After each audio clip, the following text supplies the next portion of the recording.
Thank you all for joining today's webinar, From Online School to In-Person, Navigating Learning in the Pandemic. I'm Georgia Weston, and I'm the Executive Director of CHYP, Creative Healing for Youth in Pain. We are a nonprofit providing educational resources, exposure to creative healing experiences, and social support online. And CHIP is about more than just looking at the pain itself, but really broadening our understanding of health and wellness to include all kinds of overlapping issues. We know that physical and emotional pain tends to lead to a snowball effect. So CHIP also helps families dealing with anxiety, depression, stress, and so many more diagnoses due to messages stuck in similar sticky neural loops. And we know the tools teens can use to unstick that loop and help change the messages going to and from their brains using creative activities and peer support. And thank you again for joining us today. We have a great discussion lined up with your live Q&A questions. We would like to ask that everyone please keep themselves muted and cameras off so we can all enjoy without distractions. You are able to type your questions and encouraged to do so into the Zoom chat throughout the discussion for our speakers to address. And now I am pleased to introduce CHIP's board member, Dana Pacholski, who will be moderating our conversation with our guest, Dr. Karolina Claxton. Dana also serves on the board of the UCLA Resnick Neuropsychiatric Hospital, is co-chair of the Regenerative Medicine Institute campaign for Cedars-Sinai, the vice chair of Cedars-Sinai's Innovation Center project for the Board of Governors, and is a board member for the Caton Children's Museum. And Dr. Karolina Claxton provides training for families, schools, and other organizations to incorporate into the learning process both the cognitive architecture of learning and the psychological aspects of organizational functioning. She's the director of Perspectives Group, which encompasses her faculty training, a boutique educational therapy practice, and the Foundry, a consultation group that works with schools and small businesses on areas of organizational psychology and development. And now I will hand it over to Dana and Dr. Claxton to get our conversation started. Thank you, Georgia. Good morning, everybody. Good morning, Dr. Claxton. Thank you again for sharing your time, which I know right now is incredibly coveted to get an hour with you. So, and again, thank you for doing live questions because I think we're going to have a lot of questions for you today. My pleasure. Happy to be here. Um, I think today it's best to take a start with neurodiversities, talking about what that means, and then we can kind of work out from there. So I'm going to start broad and historical, and you can feel free to interrupt me if I'm going off the rails too far. But I think it's useful to think about that historically as a context. So it used to be that special education meant two things: either learning disabilities, they were starting to understand ADHD, or giftedness. And now what we've really come to understand is, several different profiles and manifestations and shades, and what I sometimes call features of all kinds of different profiles that sometimes meet and sometimes don't meet criteria for learning issues, attentional problems, autism spectrum disorders, or features of them, language issues, the impacts of social emotional functioning and trauma on learning, just a huge range of anything that happens to our lives, our bodies, or our minds that can have an impact on learning. And that kind of comprises an incredibly neurodiverse population. You just said something I think is really important to discuss as we enter into a deeper dive into the brain and learning, but that is that there are triggers. Right. And there are things that happen throughout one's life that change things. And if maybe you want to touch upon how that can ebb and flow and create new challenges. And it can happen at any point from preconception, right, until adulthood, depending on the severity. I mean, the one of the old school sort of thoughts was that, the earlier things were starting to surface, right, the stronger they may be in terms of like their interference with functioning later. But of course there are exceptions to that, but you can experience any difficulty or sort of shades of neurodiversity from the genetics process. I also wonder if we're going to start to see some research around sort of fertility processes, and how much we are poking at things, and what sort of impacts there are there. The effects of certain medications that are taken, all kinds of prenatal events, loss of oxygen at birth. I mean, there are several different pathways to reach any of these neurodiverse profiles. Childhood, all this sort of ontological phase of development, when kids are really, really young, up all the way up to someone in late childhood, or even adolescence, experiencing something like medical trauma with an anesthesia episode, or just sort of this hypervigilance that comes from experiencing so much sort of attention and fear around their medical condition. That can kind of form what's called a complex trauma. So rather than one event where there was one anesthesia situation that happened, it can just be sort of this hypervigilance that kids can develop when they're really having to go through a whole lot medically. So it can range. I mean, it could be, you're 13 years old and something crazy happens. I had a client who was at a school where the teacher turned to the class and said, should we vote this child back to the earlier grade? He was in third grade, and they said, should we vote him back to second grade? And so, you like to think by the time you reach second and third grade, you're relatively safe from trauma, but it ended up being the type of trauma that affected him neurologically, and affected his learning processes. Now we've caught it, we've identified it, we've gotten testing, he's gotten appropriate interventions, and he's on a much better track now. But that was a moment, even in later, almost later childhood, that really affected his trajectory for a short time anyway.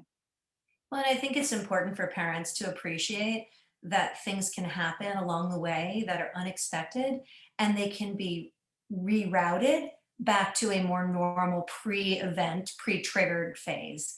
And I think that's something to, especially for our population with CHIP, watching this, to know that you can have a child that was seemed more in the box, more what is expected, and then suddenly can have a little blip. Until exactly. And I think, the old cliche, and I'm full of them today, but the old cliche of knowledge is power, I think, is huge. One of the things that I find is that, sometimes, our mama bear instincts kick in, and our desire to sort of, protect and insulate our children from, discomfort, pain, and shame. Sometimes our instincts are to insulate them from information about themselves. And what I'm sure a lot of the parents in this group have realized is that, a healthy, age appropriate dose of honest information about what's going on and the steps that are being taken to remediate and heal are a much healthier path forward than sort of building a wall between a child and information about himself. And I think that leads me to something that's really important for me to talk about, which is the parent's role in when you first are learning that maybe something doesn't appear to be going in the lane that people are expecting, and talking about labels.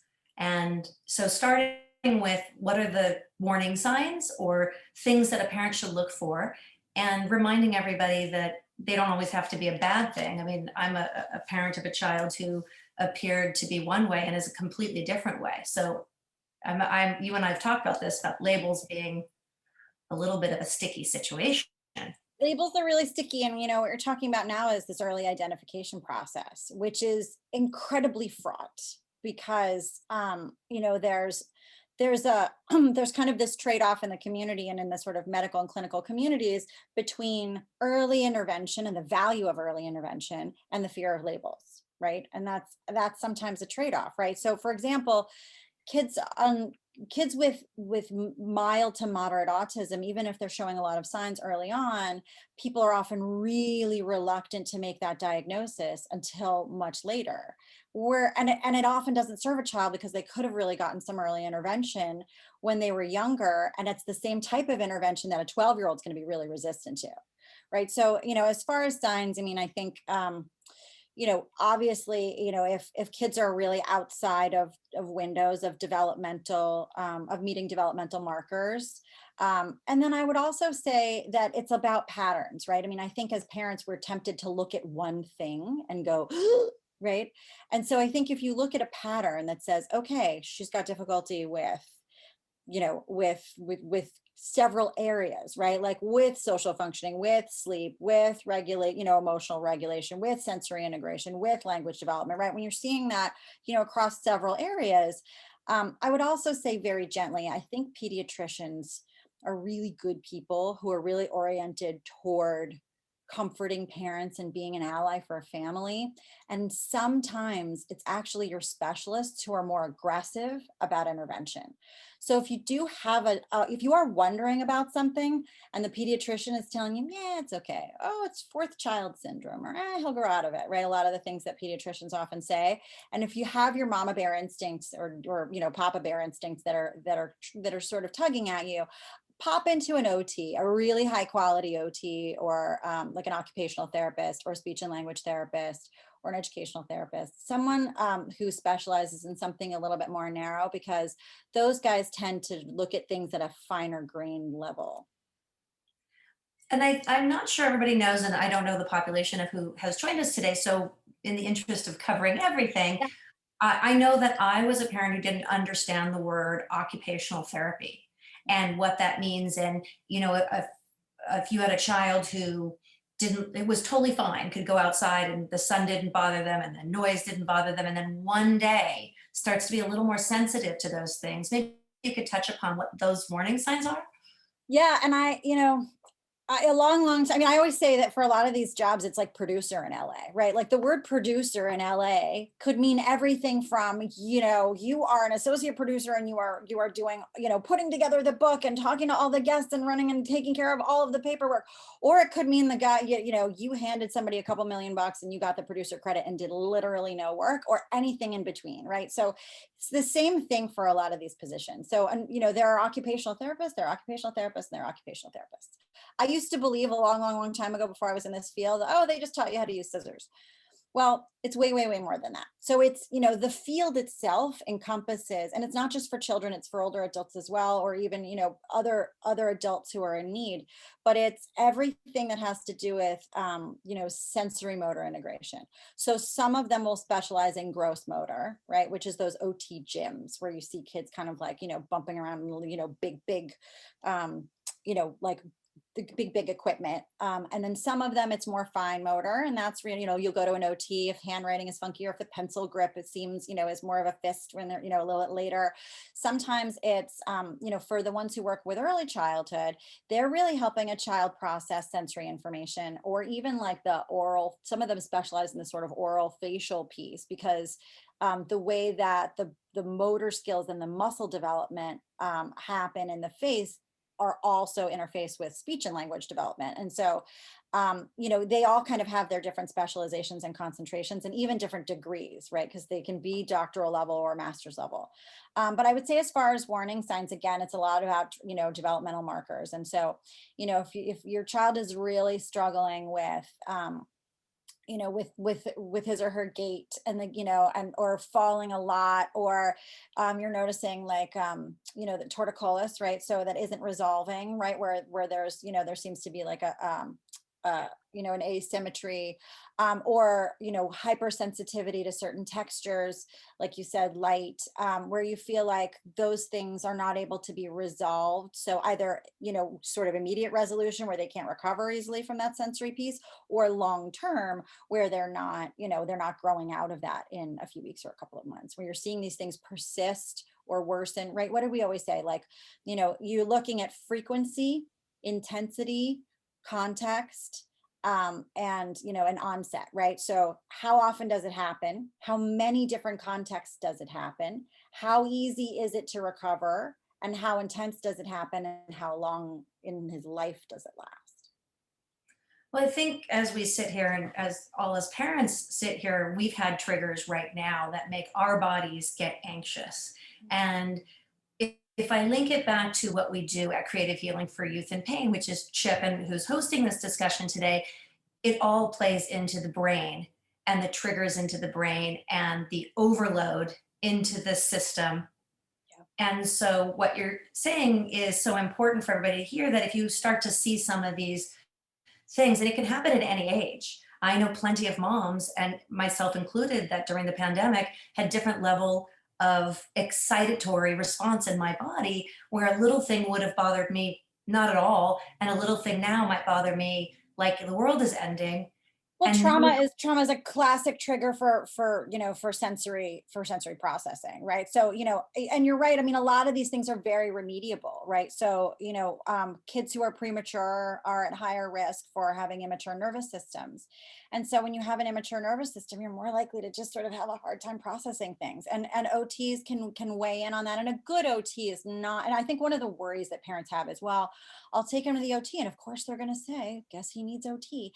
And that's not necessarily true. I mean, a good, high quality, ethical OT will tell you, you don't really need OT right now. Come back in 6 weeks, or let's monitor. You could, but you don't have to. I mean, the good, ethical ones and the busy ones will often, they will let you know how strong their recommendation is for intervention. But, as far as the brain's ability to learn how to process and integrate sensory information better, those things can be trained.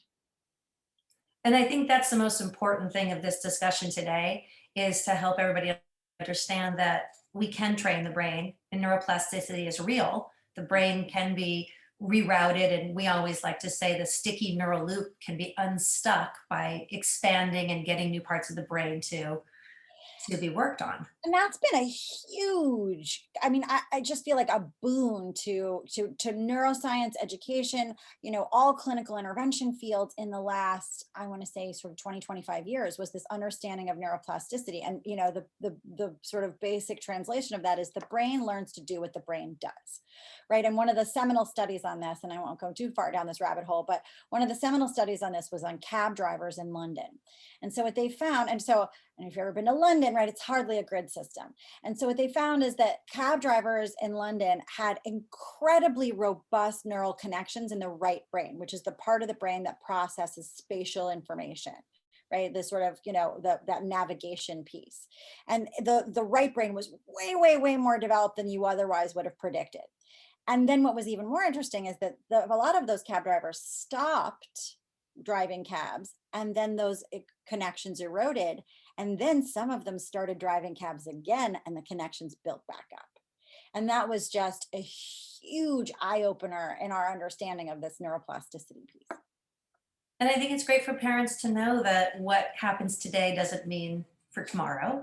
And it also means that if you want it to happen for tomorrow, you need to work on it and use exercises and things like creative healing for youth and pain. We do different modalities. So if you have a child who is in bed and can't get out, it just doesn't feel well and doesn't want to do anything, we start to give them different activities and expose them to activities so that we can access different parts of the brain that they had not accessed for a while because the pain had shut it down. Right. And you don't want to create, and it's tricky, right? Because on the one hand, you don't want to push a kid in pain too hard, but on the other hand, you don't want to create the reward loop around disengagement. Sorry, my doorbell. The wonders of Zoom. Well, with that being said, let's talk about learning in the pandemic world. Let's talk a little bit about anxiety and how that affects learning right now, what you're seeing.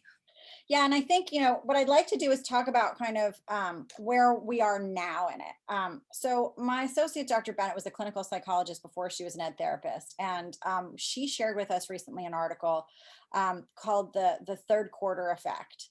And so some of the research on how, sort of our zeitgeist is processing the complex trauma of this event is coming from the research on people who have gone up into space or down into submarines. And so what's interesting is that about 3/4 of the way through that journey, people start to fray. And, of course, this research is on adults, but as I'm sure you can imagine, it is potentially generalizable to children. I'll get to that in a minute. But, we start to fray. We become anxious, withdrawn, emotionally fragile. And we really just become less emotionally resilient 3/4 of the way through a period of isolation like this. Now, as I'm sure many of you are thinking, well, It totally depends, right? So some families were in pods, and so they created a little mini community that mitigated the effects of that isolation, which is great. Some people, when is 3/4 of the way through, right? That's based entirely on perception. When we started this, we thought we were locking down for 6 or 8 weeks. Oh, everybody suck it up for 6 or 8 weeks. We can do that. Right now, here we are more than a year later. So how, we all may have gone through that period of withdrawal and anxiety and fragility at different times based on our own perception, even subconsciously, of when 3/4 of the way through was for us. Now, in terms of kids, I'm seeing a huge range, right? I mean, I think their temptation is to say that the pandemic and learning in a pandemic affects kids like this, or affects young kids like this and older kids like this. I mean, we have this temptation to generalize and patternize things. But I'm seeing, the biggest pattern that I'm seeing is diversity. And I'm not even seeing, and it would be so great to be able to say, oh, kids with this profile tended to do, not even true. Some kids with who are really vulnerable to distraction in the classroom were really doing well at home because they were able to regulate their own path. They kind of had like, a 20% homeschool model, right? Because depending on how asynchronous the school was, they suddenly had the opportunity to self-regulate their own process. The fact that these kids then popped into, way more kids are now popping into the range of getting 8 dark hours at night, to use an overused phrase, is a game changer, right? The research shows that if adolescents get at least 8 dark hours, you see huge gains in learning, emotional regulation, even, improved driving among that group. All kinds of cognitive processes improve when you get at least 8 dark hours. And so, some kids really benefited from all of that. And then of course you see other kids who've really fallen apart because of all the little things that we may have taken for granted or not realized that were taken away from them. Just seeing their friends in the hallway, being able to see kids outside of their home or outside of organized play dates. Kids who maybe aren't the ones who are as likely to be in organized pre-planned play dates. We're getting a lot more out of social interactions from school that were casual than kids who are going to mitigate that with, and offset that with a whole bunch of play dates anyway. We also see that a lot of kids are are experiencing, they're in a little bit more of a petri dish, right? So some parents are a lot more involved in their education than they used to be. And for some kids, that's been a huge benefit. And for some families, that's caused a lot of conflict. So to one degree or another, we're seeing all kinds of, sort of a post-traumatic phase, right? Where there's now a whole bunch of anxiety about reentry, right? One of the things I say is like, objects may have shifted in flight. Friendships have changed during this year.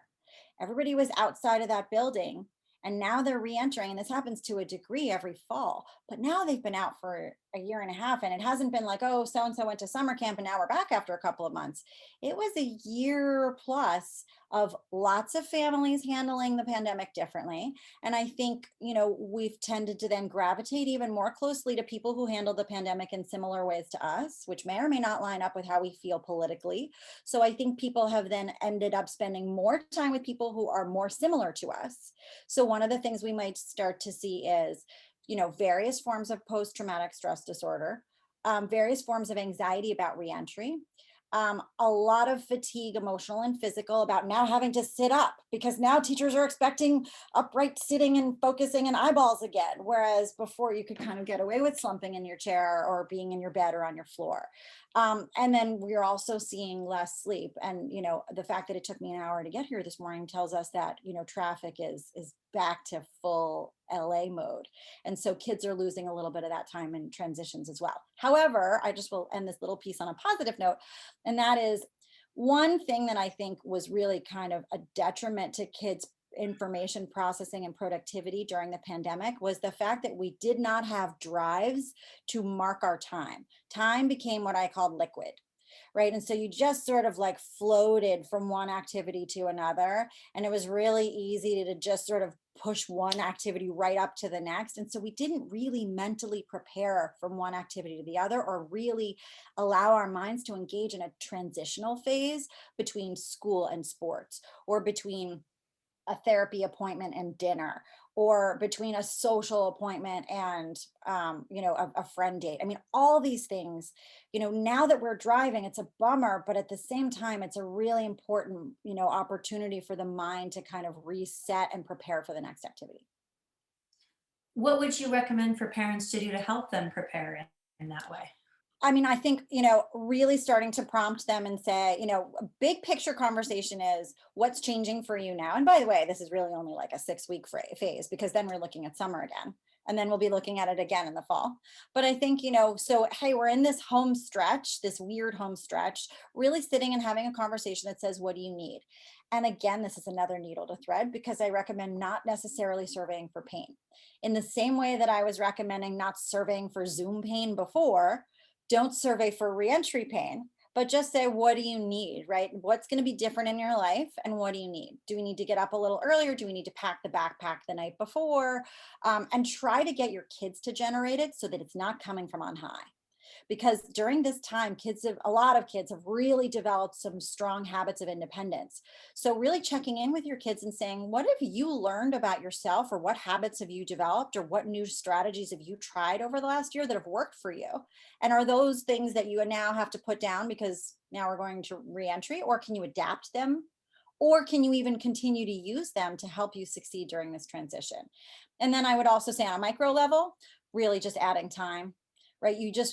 Everybody gets stressed when you're running out the door at the last minute, and everything feels like it's right up until crunch time. So just adding a little more time than you would think in between things, and then really encouraging kids to use that time to sort of relax, decompress, reflect, or prepare as they see fit. I think it's so important for us parents to let our children have to think about a question Mhm. and answer it. Because as a parent, we want to ask it and then answer it. So it's always something to remind parents to know when's the right time to ask the question. Well, and car drives are perfect for that, right? You have a captive audience, right? So those car rides are perfect opportunities. And you're right. I mean, I think, as parents, we often have a right answer in our mind, right? Like, what strategies have you learned, right? Or, how are you keeping track of things? And, a kid may say, I don't know. And then, we go, well, what about this other thing that you did? And there's nothing wrong with that. But I think, really giving them some time to process, or saying, listen, I'll ask you this again tomorrow, but I think it's really valuable for you to reflect on some of the things that are working for you. And I think it's also important for parents to understand what the process is inside the brain that's happening when we give the child time to hear our question, let the neurons fire, connect the different parts of the brain. And as a parent, for me, that was one of the greatest, I call it cracking the code as parenting, was to remember that I'm actually developing my child's brain by not doing all the talking. Right.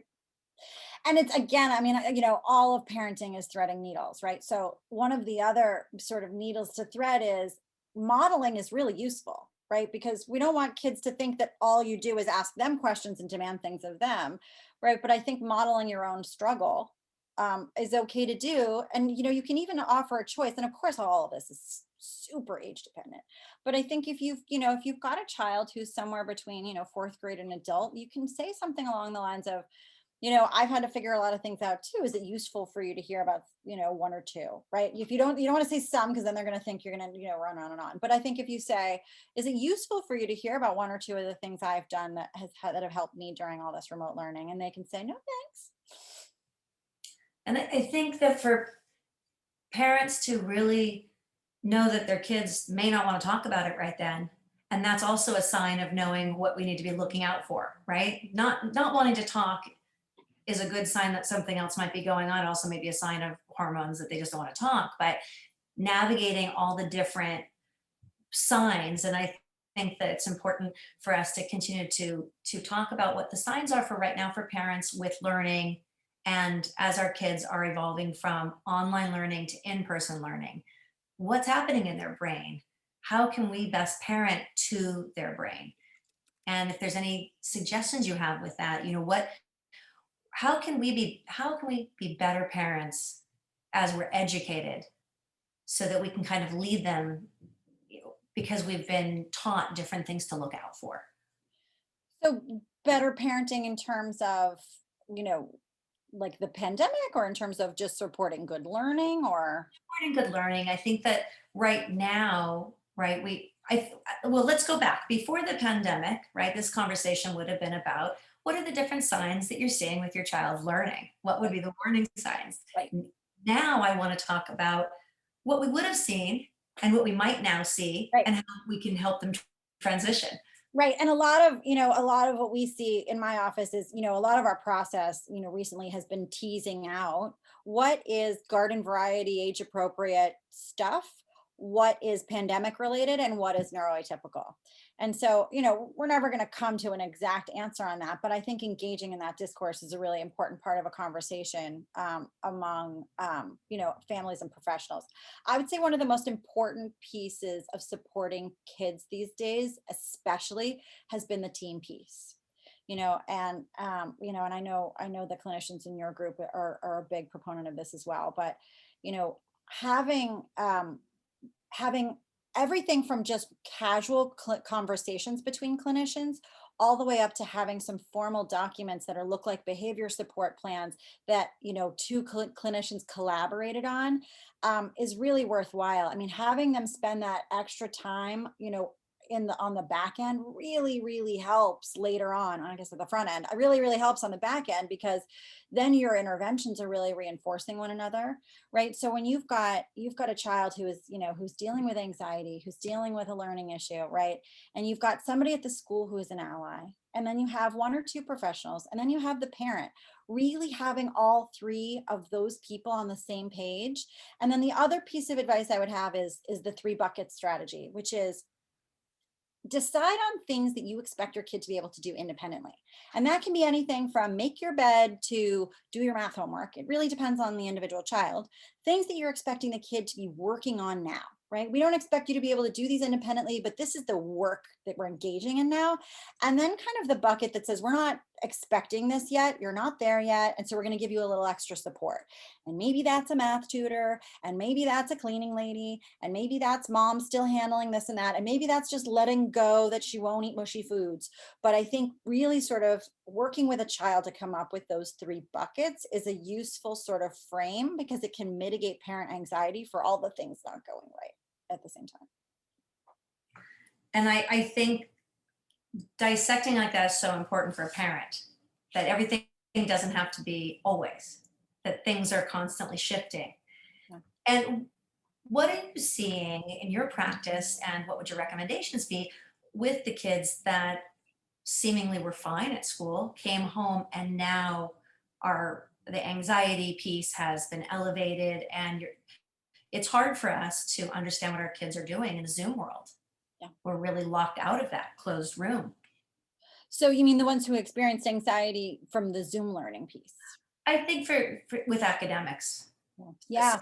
I think starting to understand, and that comes back to that conversation where how much of it is typical age appropriate stuff, or just my kid's garden variety strengths and weaknesses, how much of it is, potentially some piece of the neuroatypicality, and how much of it is pandemic related, right? I mean, a lot of the pandemic related things depended, unfortunately, on how well the school handled the pivot to Zoom learning, right? I mean, the LAUSD is the second largest school district in the country.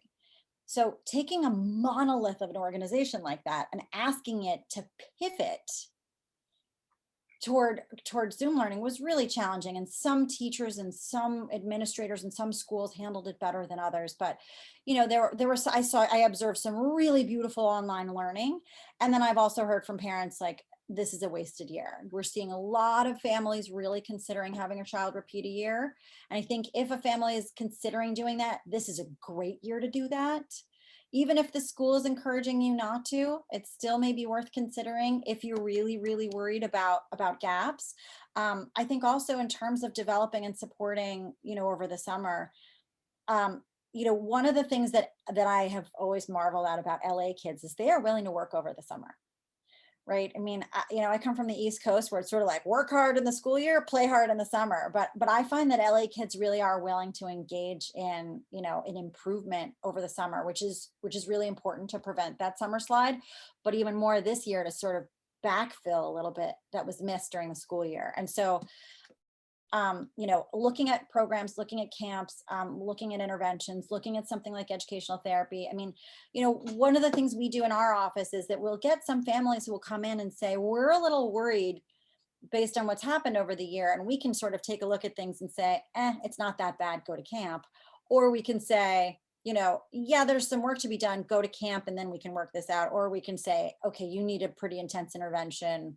Let's, design something. So, I mean, I think an independent person is going to be a little bit more ethical than the big, not always, but, a lot of the big centers are, that are either debt financed or driven by a really financial model are, you can ask them what their rates of determining, of their recommendations, what percentage of the people who come to them, do they recommend their own programs?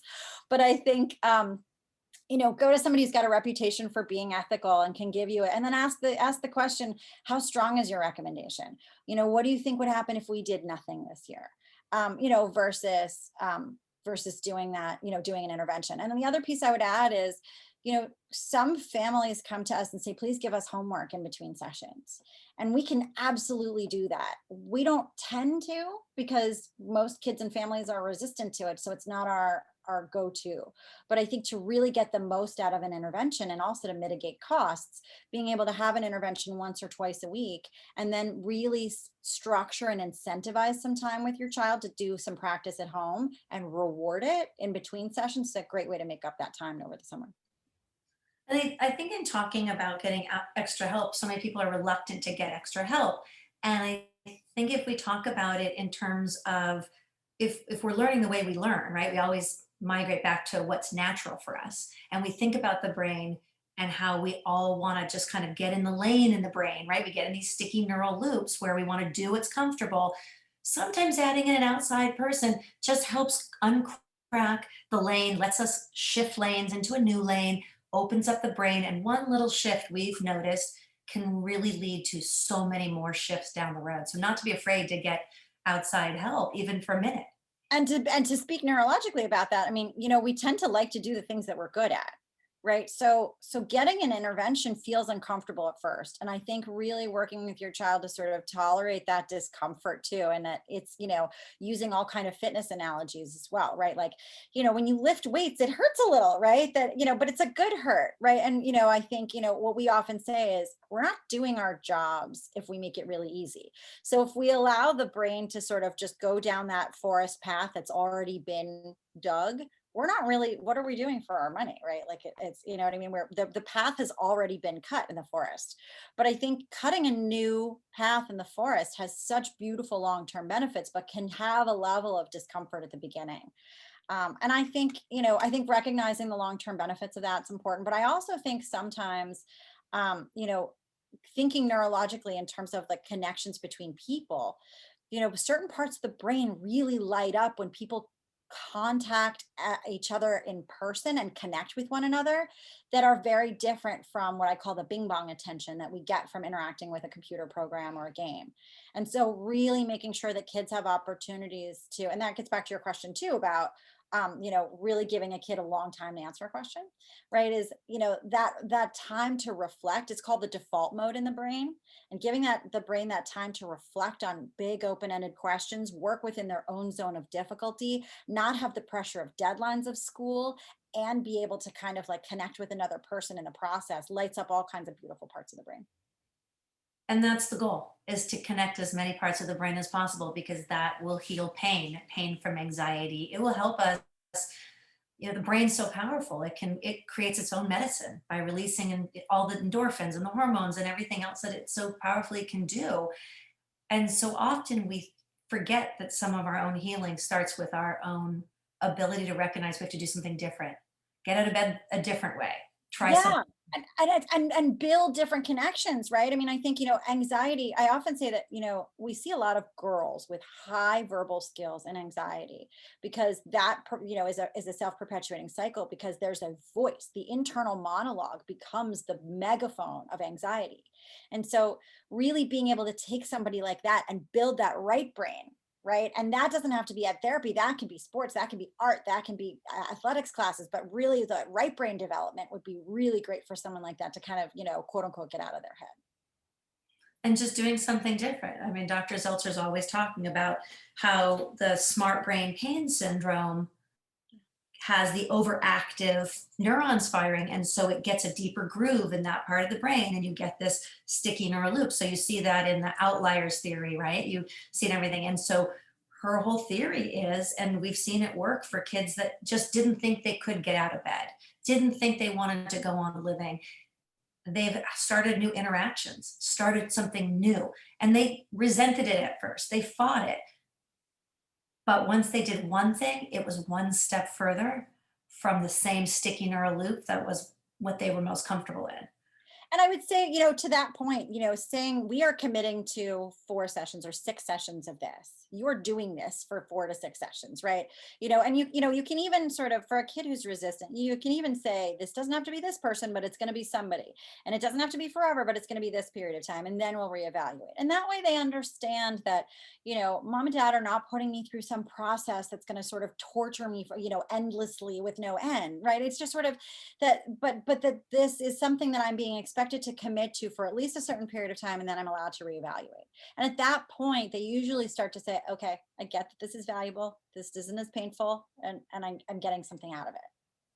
And even if they don't, we know that they will. Yeah. And we just have to be patient with them and fight the good fight. What would you recommend for families right now that have, I assume that everyone's on here is looking for something to work with over the summer to help them make it a little bit smoother right now? Any recommendations that you have for learning online? Yeah, I'm an East Coaster. I really love camp. I mean, I think, to the extent, and it doesn't have to be an East Coast camp, but to the extent that it is financially feasible, I mean, I think, and I think traditional regular old camp, right? I mean, I think those camps where, if your kid loves coding or is even interested in learning coding, doing a 1 week sort of coding camp is great. But I think also one of the things I've seen is that recently, all kinds of organizations have stuck the word camp on everything. And so like, SAT prep camp is not camp, right? That's not camp. Don't do that. I mean, you can still do it, but I think like good old fashioned climb a rope swing, type of camp, it also, most camps these days do not allow mobile phones. And so the brain actually goes through a detox process of whatever kind of addictive behaviors and loops it's gotten into around electronics. And so, I am just, anytime you can get that opportunity, and it's much harder to, on a family trip to tell a kid, you got to leave your phone at home. And that's a much tougher sell than just camp. And fighting the fight on the cell phone's that's a whole lecture in and of itself. Yeah. But you're right. It goes back to changing the patterning of what you were doing and what we all default to, which is the comfortable lane. And riding bikes, right? I mean, this might sound very 1950s, but riding bikes, right? Swimming, riding bikes, going to camp, right? And I think, also when it comes to the academic piece, I mean, I spoke a little bit about, kind of what intervention can look like and asking, whoever's doing the intervention to give you homework and structuring that time at home. But I also think, look at your property and look at your, your yard and look at your house and try to sort of create a new space that might be a good reading space. And I would say also have time when the whole family reads, and you can experiment with, hey, there's a reading hour officially, or just sort of casually after Sunday breakfast, everybody's reading. And or even having blocks of free time that aren't required reading time, but that are just time when the internet's off for a couple of hours, is a really great way to use the summer. And it can be either encouraged or required to do a little bit of reading. I also have no problem with audiobooks. It's a question I get a lot too. Oh, that's interesting. That's a good point, because you feel like you're cheating a little bit. But you're right. If you don't have a problem with it, that's a really good tool. Yeah, I mean, I think you have to monitor your attention, right? Because some people are better at sustaining attention when, their eyes are the mechanism for progress through a text versus the fact that the machine is the mechanism for progressing through a text. So that's a sort of something to get used to. But if you're noticing that your attention is fairly stable, I have no problem whatsoever with audiobooks. Let's go back for a minute and talk about when a parent first sees something or the school sees something and you get tested And some parents are going to be so excited that they're given a diagnosis. And I put that in air quotes because you and I do agree on that a diagnosis can be something that is lasting. It could be something that's at that point in time they presented that way and they don't have to live their life with that because there's all these different interventions. But let's talk about diagnoses and what parents can do to understand how to work with one, not to be afraid of one, and how to bring that to the forefront for their child. Yeah, I'm going to back up and just sort of say that I think there's a huge range of quality among testers, and I recognize that this process is very, very expensive. And I would say, every family is different, and in terms of budgetary constraints. But I would say, high quality testing at least once is very worthwhile. And in some ways, low quality testing is worse than no testing at all. So I would just say, and feel free to ask Lonnie or me. We've got networks of really wonderful testers, and Dan, I'm sure you do too. But it's that's an important piece. And then I would say, diagnoses are that whole process is 2 parts science, 1 part art, right? Even once that whole assessment is done, and the batteries range from tester to tester, but even if you took the same exact scores from the same battery and showed them to 5 testers, you'll get some slightly different, some slight variations in what the diagnoses are. So definitely don't think of it like a diagnosis in the medical world. The diagnosis in the neuropsychological world is a little bit more nuanced. I would also say, I understand the reluctance for labeling, but I always say use it as a lens instead of a label. So for example, if an ADHD diagnosis comes in and it really feels uncomfortable, or there's real worry that a child will use it as a crutch, or that a child will feel shamed or labeled or anything like that, I think a couple of things. One is it's not going to predict your child's life forever, but it's a useful lens through which we understand behavior. So in other words, it's not that it's going to write his script and say this is the school he's going to go to, and this is the grades he's going to get, and this is what's going to happen to him, and this is what the research says about drug use. It's none of that, right? It's really just when you see a child making an impulsive choice that might have been flummoxing before, now it makes a little bit more sense. And then working with a behaviorist or an ed therapist or somebody who does family work to understand, how executive functions, which is kind of the core of ADHD, the sort of planning, strategizing, goal setting, self-regulation, self-monitoring, memory, how those things can be honed throughout the day and the day's activities. That's a really great way to go about intervention there. And I also strongly, strongly recommend healthy disclosure for kids about what's going on with them. And so you don't have to tell them their IQ scores, but I think, having a child who really has ADHD, I think when we tell them, we really empower them to say, oh, I deal with something that millions of people deal with. And to an extent, it's now incumbent upon me to sort of meditate and train my brain to sort of, when it goes off the track, to sort of gently nudge it back, as Dan Siegel says, right? That it comes off the track and we gently nudge it back. And so that empowers a person to sort of train their brain to overcome it to an extent, and also to understand where they need to circumvent it. And on the other hand, if we don't disclose, then what can often happen is over time, eventually a child finds out what they have, and then they wonder why it wasn't disclosed to them to begin with. And that's where shame can happen. So, I think, we can have long conversations about what those diagnostic profiles mean. And, I hear that the next DSM is going to have a little bit more attention to learning processes and learning disorders versus just reading, writing, and math, which was kind of felt like a little bit of phoning it in on the learning disorder piece. But I think really understanding, hey, listen, we got this testing. It turns out you have ADHD, and this man, you have a little bit of difficulty with writing, and this is what this intervention looks like. And these are things we're going to do at home, and these are what the rewards are going to look like. Really helps a child understand that the family has addressed that in a healthy way. And that, you're right. Those diagnoses are often not stable or static over time. Sometimes they are, but sometimes things change and you can really see improvement, even with dyslexia, right? The Shawises at Yale have a statistician who works with them, who studies the kids who really just are meeting criteria for reading disorder and then completely vault out of it. And that leads us to auditory versus oral, verbal learning. And I think that's kind of a hot topic right now. I'm a visual learner. I'm a this kind of learner. I'm a that kind of learner. And I'd love for you to take last few minutes here to talk about that and also bring it back into what we just talked about with the brain and how it can change and why we shouldn't just label ourselves and stay in that lane. Yeah. So I mean, and I can't my education came right up through this whole like multiple intelligences learning styles trend.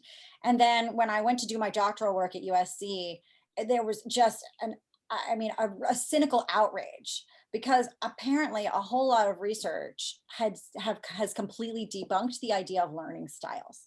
And so there are a few reasons for that, but the main reasons were that people are terrible self-reporters of their own learning styles, that it also its learning style isn't necessarily stable.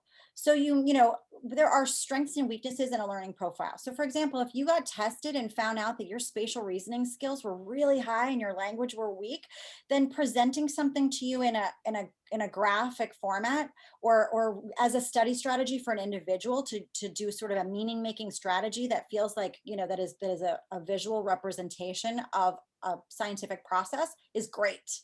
Right. And that's a wonderful thing to know. But one, they don't stay stable. Two, people are terrible self-reporters. Three, there aren't really instruments that measure multiple intelligences because it was so unstable. And four, and I think this is what you were sort of getting at, even if you really are a strong visual learner, that's great for your own studying, but schools and employers and the DMV and the world just won't accommodate that.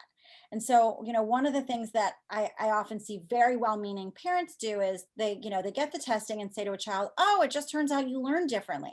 So now we all need to accommodate that. And what that can sometimes create is a situation where the child goes, oh, I'm a yellow learner. So I'm going to need a yellow school and some yellow teachers, and I'm going to need your materials to be yellow. Oh no, I can't possibly do that. That's green. I'm out. And so what you often see is that if a child perceives a task or an environment or an instructor to be sort of outside his own, perception of a wheelhouse of learning style, then they can be, sort of resistant or disengaged. And so I think what's really more important is to sort of give a child the understanding of the nuances of a profile and understand that, the more we build those connections, the more we can change these things. I mean, even IQ is malleable. So if we say, oh, hey, turns out you have amazing spatial skills, that translates so well to nonverbal reasoning. That's why your social skills are so fantastic. Turns out language retrieval is really tough for you. So that's the work to do. And that's where that comes back to that middle bucket of this is the work you're going to be doing. Right. There were some things spatially, those are things we expect you to do on your own.